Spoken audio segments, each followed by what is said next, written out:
जय श्री कृष्ण। आप सभी माताओं बहनों को करवा चौथ की हार्दिक शुभकामनाएं। माता रानी की कृपा से आपका सुहाग अखंड और अमर रहे। बहनों, चलिए आइए सुनते हैं आज करवा चौथ की कहानी, जो कि सुनी जाती है अखंड सुहाग के लिए। बहुत समय पहले की बात है। एक साहूकार के 7 बेटे और उनकी एक बहन करवा थी।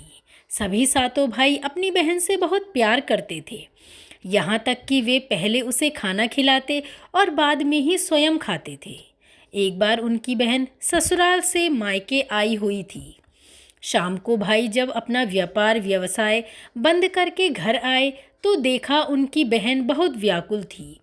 सभी भाई खाना खाने बैठे और अपनी बहन से भी खाने का आग्रह करने लगे, लेकिन बहन ने बताया कि आज करवा चौथ का निर्जल व्रत है और वह खाना सिर्फ चंद्रमा को देखकर उसे अर्घ देकर ही खा सकती है।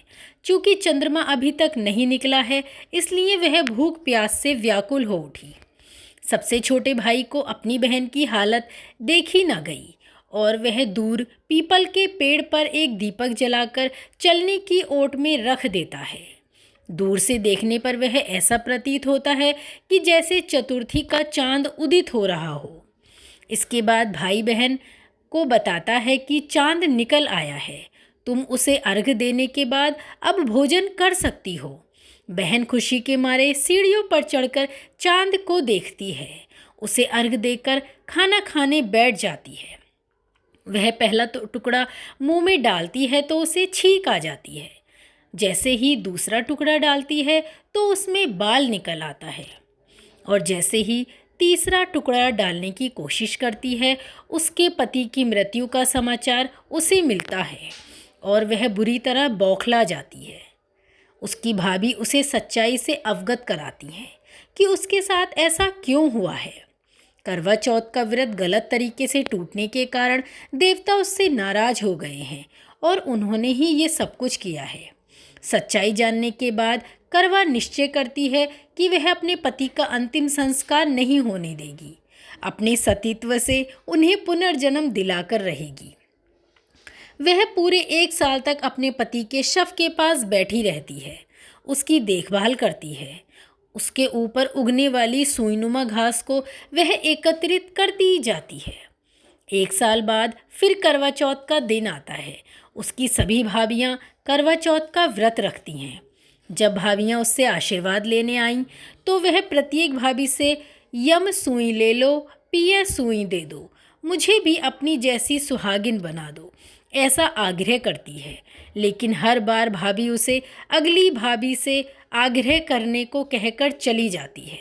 इस प्रकार जब 6 नंबर की भाभी आती है तो करवा उससे भी यही बात दोहराती है। यह भाभी उसे बताती है कि चूँकि सबसे छोटे भाई की वजह से उसका व्रत टूटा था, अतः उसकी पत्नी में भी शक्ति है कि वह तुम्हारे पति को दोबारा जीवित कर सकती है। इसलिए जब वह आए तो तुम उसे पकड़ लेना और जब तक वह तुम्हारे पति को जिंदा ना कर दे उसे नहीं छोड़ना। ऐसा कहकर वह चली जाती है। सबसे अंत में छोटी भाभी आती है। करवा उनसे भी सुहागिन बनने का आग्रह करती है, लेकिन वह टाल मटोली करने लगती है। इसे देख करवा उन्हें जोर से पकड़ लेती है और अपने सुहाग को जिंदा करने के लिए कहती है। भाभी उससे छुड़ाने के लिए नोचती है, खसोटती है, लेकिन करवा उन्हें नहीं छोड़ती। अंत में उसकी समस्या को देखकर भाभी पसीज जाती है और अपनी छोटी अंगुली को चीरा लगाकर उसमें से अमृत उसके पति के मुंह में डाल देती है। करवा का पति तुरंत श्री गणेश कहता हुआ उठ बैठता है। इस प्रकार प्रभु कृपा से उसकी छोटी भाभी के माध्यम से करवा को अपना सुहाग वापस मिल जाता है। हे श्री गणेश, हे माँ गौरा जगत जननी, जिस प्रकार करवा को चिर सुहाग का वरदान आपसे मिला है, वैसे ही मेरी ये करवा चौथ की कहानी सुनने वाली मेरी सभी माताओं बहनों को चिर सुहाग का वरदान देना माँ। मेरी जो भी माताएं बहनें आज ये मेरी करवा चौथ की कथा सुन रही हैं, उनका सुहाग अखंड और अचल रखना और मेरा सुहाग भी अटल और अखंड बनाए रखना। बोलो करवा माता की जय।